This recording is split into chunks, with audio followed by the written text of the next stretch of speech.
Hey, are you wondering if you can work at home with kids? And are you wondering where the heck can I find a job that will allow me to work at home with my children at home? This episode is for you. I'm joined with VirtForce staff to lay out the realities and misnomers of working at home with children. Virtual employment is here to stay. I'm military spouse, VirtForce founder, and your remote work expert, Kimber Hill. Subscribe now to learn how you too can thrive in the virtual workforce. All right, listeners, I'm joined with 𝗿𝗄𝗃 Castillo and 𝗄𝗶𝗃𝗃 from VirtForce. They've both been on the VirtForce team for quite a while, and we've all worked at home with kids, right? Yes, I have. Yes. If you are the person who says, I have to have something that I can do at home with my children, we need to make some clarifications, right, ladies? Yes, we do. Okay. So the first thing that we're going to address is realistic expectations. And I want to mention that some level of communication with your team or your boss or your client is going to be required across the board. So Katie was telling me earlier, you get a lot of Facebook posts, right? Asking, I want to work from home with kids and no communication or no phones. Yes, it comes up all the time. You know, I'm looking for a part-time job. I'm a stay-at-home mom and I don't want to talk to anybody on the phones. No phones, please. And that's a hard ask. It is a hard ask, right? Because if you're walking into a work environment to do a job for someone, they're going to expect you to be able to communicate in some way other than email. Email is not always sufficient, right? Yes, exactly. Yes, there's going to be emailing and chat-based things, but you are going to have to talk to people one way or the other. You're going to have to communicate with them. And then simultaneously, you are expected to also care for your kids, which is a full-time job. There are a reason daycares exist. There are reasons why nannies and babysitters exist. It takes a lot of time and attention. Yes, it does. You're basically asking to do two jobs at the exact same time, and something's going to fall at some point. Yeah, something's got to give. So with that being said, I want to clarify, everyone on this call has worked at home with children, right? Yes. Yes. So we're going to talk with you all about how we did it and what scenarios it worked in. But first, I want to ask both of you, Jenna, would you ever do it again intentionally as a permanent solution? No, like you guys were saying earlier, being a parent is a full-time job in addition to you having your remote role. And I just am not able to mentally give 100% to both tasks at the same time. 𝗿𝗄𝗃, what about you? My answer is going to be the same. I would not do it willingly again as a long-term solution. Like Jenna said, something's going to give. You can't give 100% to both things at the same time. So you're doing everything in half measures. And it's just not your best effort ever in anything. And I think while it's understandable a kid may be sick, there may be a situation where you have to be home with them for a week. It's nice to have the flexibility in a position that would allow you to do that. But for me, that compounds to so much stress that I break, right? Usually it's me. I'm the one that's kind of coming apart at the seams by the end of the week, begging my husband if there's a way he can take off, which is more difficult with service members, people who are in the service. Later in this episode, we're going to talk about childcare situations where it's possible and jobs where it is possible and how to make it happen. But first, we need to clarify a few work from home misnomers and establish some actual work from home realities so that your expectations as a potential work from home employee or contractor are accurate. And the first one that I want to address is the concept of, oh, work from home is amazing. I can get paid to be at home with my kids. 𝗿𝗄𝗃, why don't you start us off with the reality of jobs that are advertised, get paid to be at home with your kids? So I see this all the time, and 9 times out of 10, those people who say, it's great, I get to work at home, I get paid, and I get to be with my kids, they are going to be MLMs or they're going to be scammers. And that's not a real legitimate job. So it's false advertising and it's not real. And let me say this, if you are involved with an MLM, no judgment on you. We say it's not a job because it is a business. An MLM is a business. You are an entrepreneur. You are funneling your income into the company. The company is taking a huge percentage of everything you sell and earn, and you're getting paid commission only. I'm involved in several MLMs. I'm not going to talk about them here. I might be drinking one right now, but I'm not going to talk about it because it's not a job. And that is not a situation where every hour that you put into it is going to be compensated. I was going to say, I also see in our community a lot of people talking where they're in roles that they can have their kids at home, but they're in commission-based roles. So they're travel agents, they're life insurance agents, financial advisors, and they work based on the sales they make. And so because they are essentially a business owner, they're able to make that communication plan and schedule that works best for them. And travel agents may choose or decide to only work with their clients through chat and through emails. So that works for them, but be mindful, it's a commission-based role. It's not a dedicated guaranteed income that you're gonna get. I really love that you mentioned that because VirtForce, our job board, we do not allow positions to advertise on our job board if they do not provide an hourly wage, if they are only commission only. I have gone back and forth as the company owner and founder. I've gone back and forth over this because we have people come to us all the time with commission-based only positions. Some of them sound so legitimate. And I want to say yes, but we've consistently said no, that you must pay a minimum. So the second work from home reality, I can make meals or I can do chores while I'm at home working. What's the reality there? Jenna, you mentioned how you sometimes swing it. Yes, I do love when I have the opportunity to make a meal, but the reality is I am not going to be a Michelin-starred chef when I'm making meals at home. I am going to be quickly making and prepping a meal in the crock pot during my lunch break. So I'm not going to be wasting my working hours taking up time to make a meal for my family. Yeah, I would agree with that. And one of the things that I am able to do is before I come to work, I can put a chicken in the oven.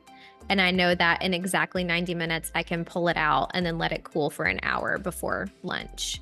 And so that works for me. What about I can work whenever I want? That one's tough because most companies, especially if you're W-2, are going to have a set schedule or set working hours. You want to make sure that your personal time is just that, right? And that your work time is your dedicated work time. Yeah, I struggled with this in the beginning of my remote work journey. And specifically, it was an issue with my husband and I, because I was working whenever I wanted, which meant that I had no personal boundaries. I was working after work. I was working on the weekends. This was before we had children, but we had a really long conversation one Saturday where he essentially said, I need you to be my partner on the weekends and like, let's have our time together and spend time together. And I thought, oh, I never realized that scope creep of I was letting work creep into after dinner, creep into first thing Saturday morning. So I think there's a double-edged sword there. And you can very easily get burnt out if you find yourself on your laptop at midnight in your bed and then rolling over to go to sleep and waking up the next morning and doing it again. Yeah, I think we've all had to learn here at VirtForce how to set boundaries, speaking to that and making sure that we turn off notifications when it's the end of our day or turning off with Katie and I working as community managers. I am not looking at Facebook notifications after a certain hour because otherwise I will need to respond and my brain will just be like jazzed up and be like, I have to tell them that I've heard their comment. It sucks you in. You're right. It absolutely does. And I think, like my position's fairly flexible with my time, but I think that point of you have to set the boundaries and learn where work is and then where work is not. And that's really important to know when you're working remotely. And not only that, but physically, like the kitchen table's not going to cut it forever, right, Katie? Yes, exactly. I love working at my dining table. I have lots of natural light, but I also need an office space in order to work and have a quiet space. And I'm much more productive in here than I am out there. Right. Like the concept of working from home doesn't mean you're going to be on your couch or on the recliner all day. You still need an environment where you can be focused and productive. And Jenna, you were mentioning earlier that you also have to be where you physically said you were going to be.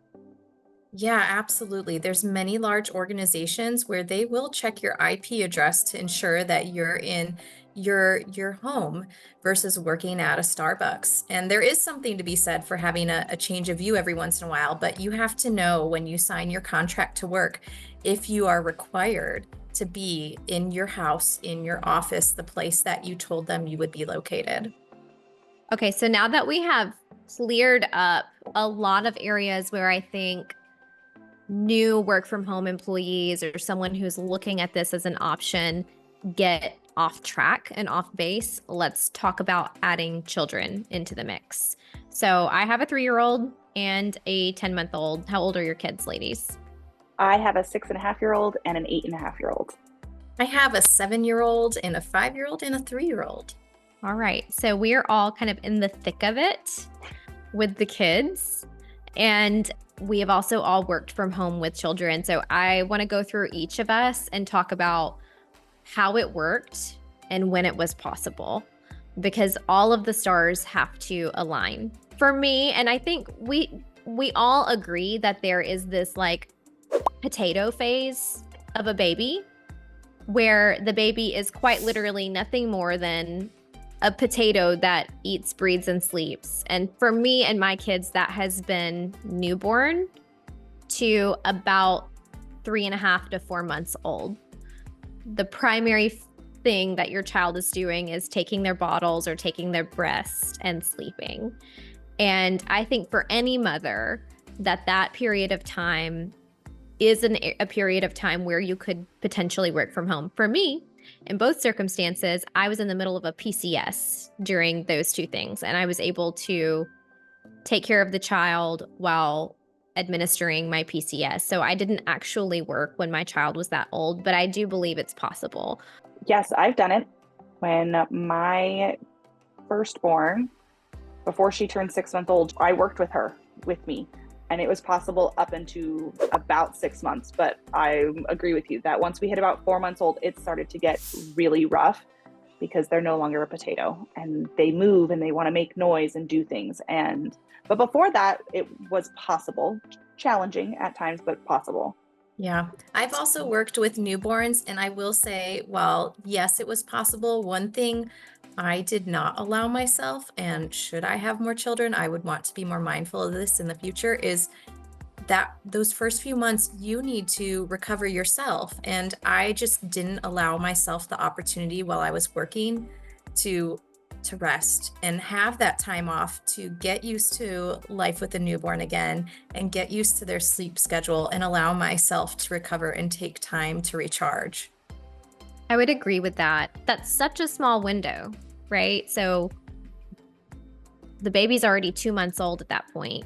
You have a small window of 8 weeks where you could potentially be working without any childcare in place. So it's very small, it's fleeting, but I think we all agree it's possible in that scenario, provided your employer supports it and is aware.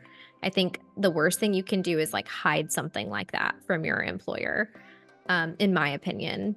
Yeah, I absolutely agree. And one thing I had for myself in a previous role was where I had to have a contractual agreement for childcare. And so in that instance, I would have needed to let them know if I was coming back to work that yes, my child would be with me, and I would have to state if they were with a nanny or whatnot, so they were aware.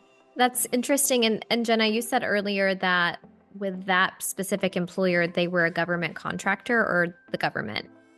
It was with the government, yes. Yeah, so the government's going to be much further in your business. It's nice when you have an employer who's a little bit more hands-off and doesn't ask those kinds of questions, but I do agree it's important to be open, especially for me as a female business owner, a mother, employing other females. I don't care if you show up and you're nursing, as long as it's off the Zoom camera, it's not going to bother me because I know your situation. I've been there and I can trust that your work is going to get done. But I think transparency and openness there are important. I agree. After we got through our potato stage, I hired a nanny, and the nanny came into my home. I was financially able to do this because I built my own company years before this position in my life. My nanny was an hourly fee.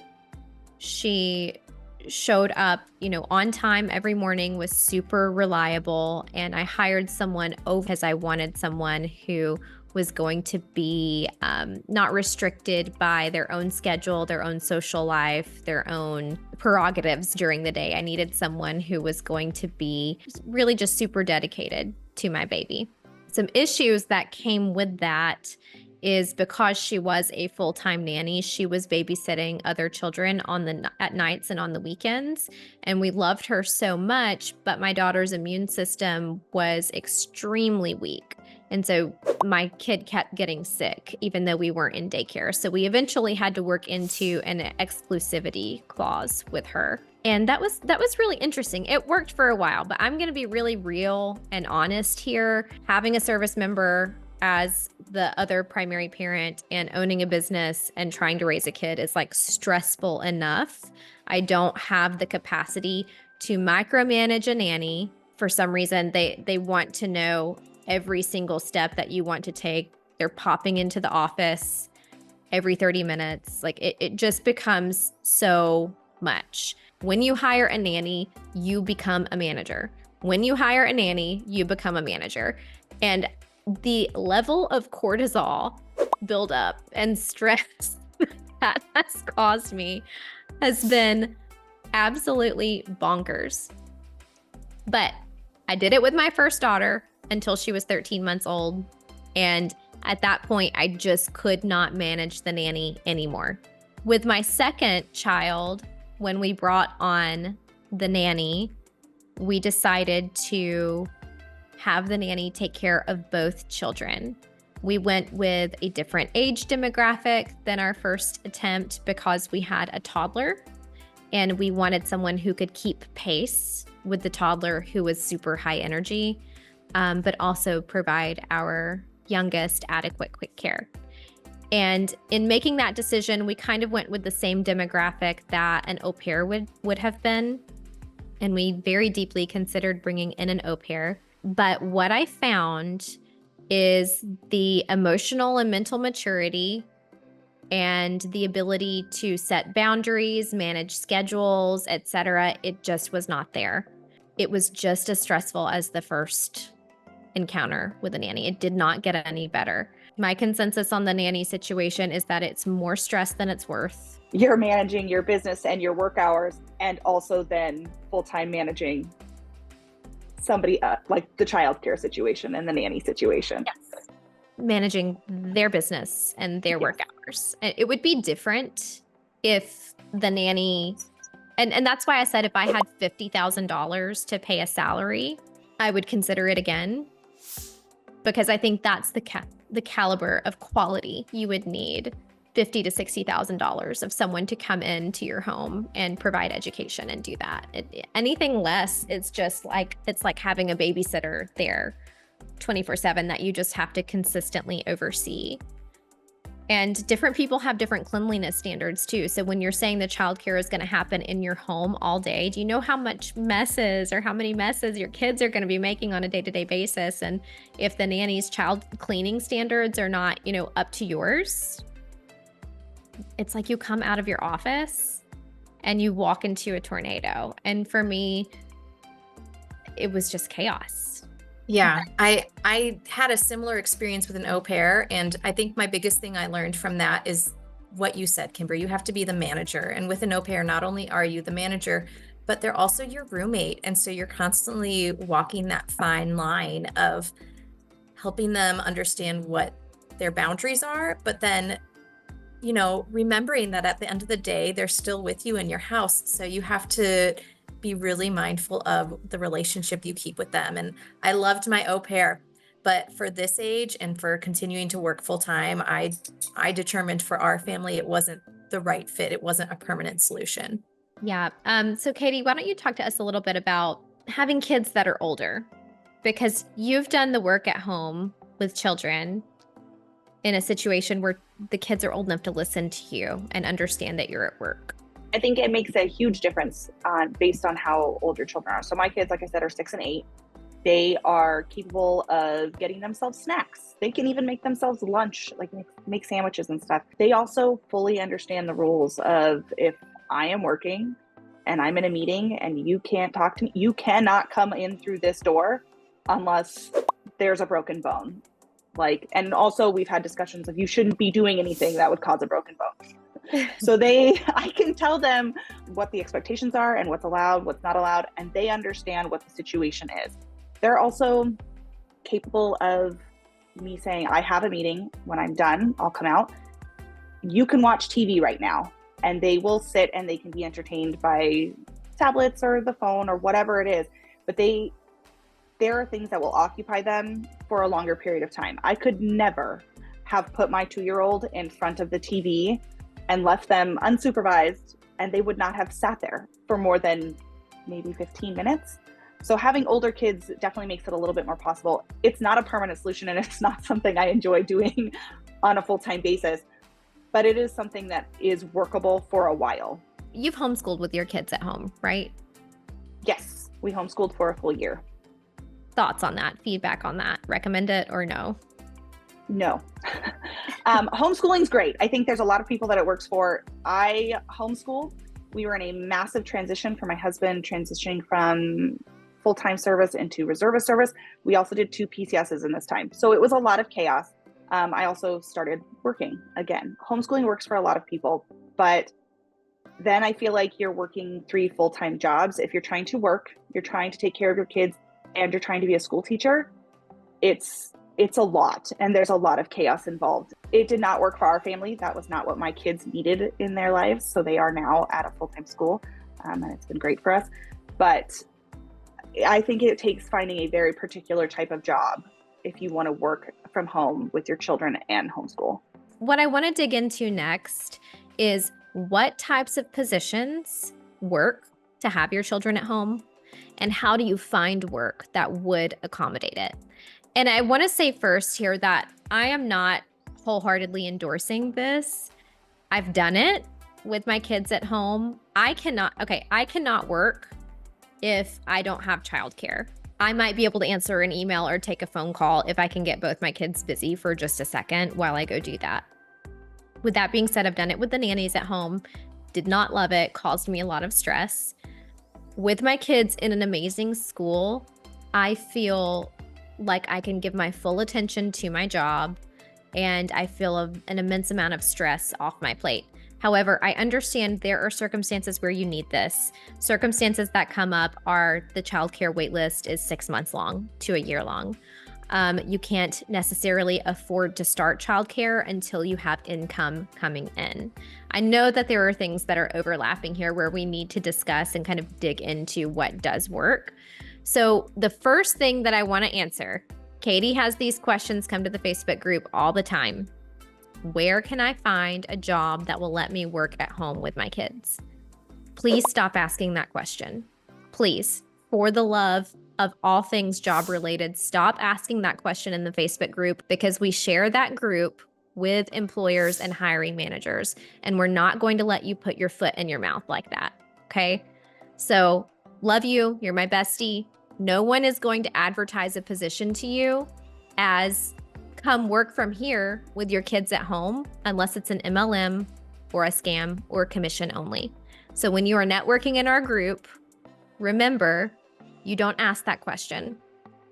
The question that you can ask, which will get to the heart of the reality, is a quiet office required? What percentage of time do I need to provide a quiet office setting? Okay? And because we stinking love you, we include that in every single job requisition on our job board. If you go to jobs.virtforce.us, which is where we list every opportunity, we've already asked it for you.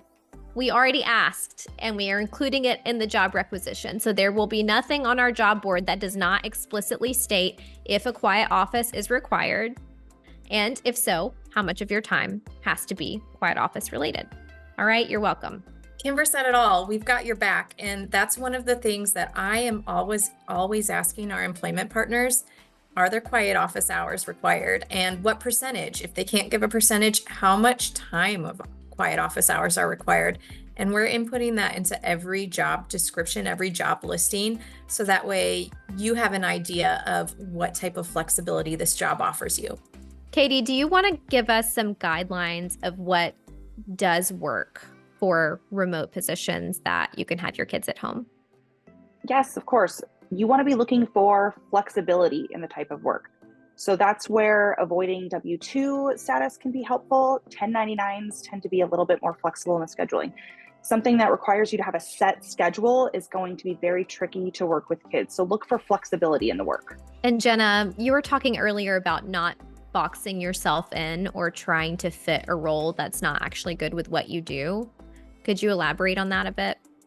Yeah, absolutely. One thing that Felicia and I always find when we're interviewing candidates is you want to do something that you're good at, but that you also enjoy. So if you're not going to enjoy it, you're not going to be, if you're looking for flexibility, especially, you're going to have a hard time going to work at 8 p.m. to make up those hours that you need to account for. But if you're doing something you love, then hey, what's the big deal? You know, you get to go to work now. You're excited about it, right? So find something that brings you joy. Ask your friends what you're good at, what you're a superstar at. Ask yourself too, and ask your family members. That's a great way to take inventory of things that you really enjoy and start from there to figure out what type of tasks you would do in a job that offers flexibility. Another question that you can ask yourself is if I can do the work at nights or weekends when my spouse can watch the kids, is that an option for me? That's a way that you could get into a position that would normally require childcare without childcare if you're still kind of ramping up and deciding where you want to put your children or how you're going to handle that. Katie, let's talk about project-based. Yes. So project-based positions are a great option for people with kids because basically you're agreeing to complete a project, a task, and oftentimes you'll have a deadline for that, but you're able to complete those projects on your own schedule. So you can work when your kids are asleep in the mornings or late at night or during their naps. So it allows you that flexibility to work when you can, but still meet deadlines. Yeah, and the caveat there is you need to have the skill set available to complete the project, and you need to be comfortable with that deadline. All of our positions on the job board that are project-based will be labeled instead of hourly or salary, they'll be labeled as project-based. Jenna, do you want to give us a few examples of positions that are project-based? Yeah, absolutely. Some things we found that are great that are project-based are resume or reviewers for admissions for schools, for example, or social media or content creators. Also, bookkeeping can be super flexible as you don't always need to be talking to a client in that type of role. Editors are also one, or researchers. So someone that's researching for some sort of project, that could be another great project-based opportunity. Thank you so much, Jenna. So project-based work is really about honing your skills, knowing what you're good at, like Jenna said earlier, and then being able to market and use them in a position. And then we can talk about gig-based work too, but really candidly here, gig-based work is very hard to find these days for a few reasons. You know, first of all, AI is swooping in and picking up all of these positions that don't require a lot of communication and interaction. All right, so when we come to the job market and say, I want a position that doesn't require me to communicate or talk on the phone, you're looking at positions that are also going to be competing. You're going to be competing against artificial intelligence that works for free, if that makes sense. So not only that, every other person who's looking for additional supplementary income is also looking for gig-based work. And these are things like chat-based customer service, or going in and writing reviews for products. It is possible. They do exist. Competition is high, and you're not just competing with other people, you're competing with artificial intelligence.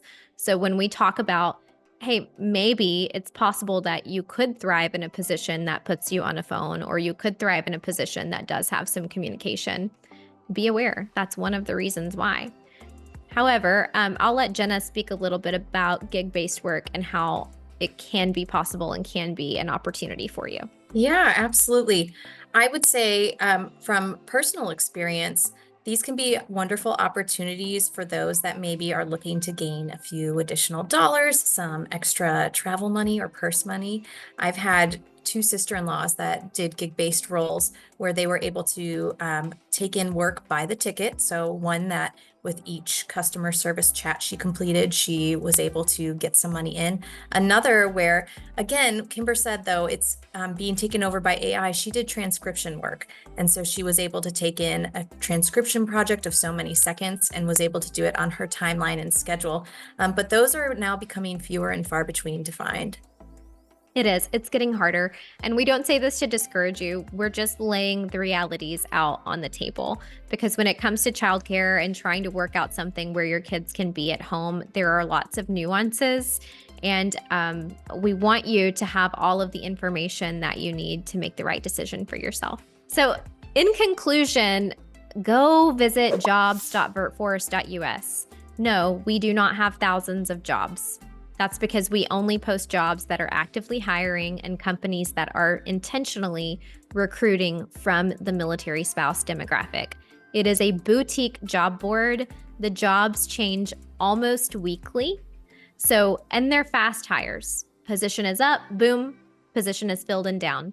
So if you want to find a remote position that works for you, you need to be checking that job board every week, or at the very least, opening every single one of our job alert emails that's letting you know what's open, what's available. Pay attention to the keywords in the job requisition. Quiet office required or not, project-based, gig-based or not. And if you think that it's a fit for you, apply. So thank you guys so much for listening, and we will see you in the VirtForce community.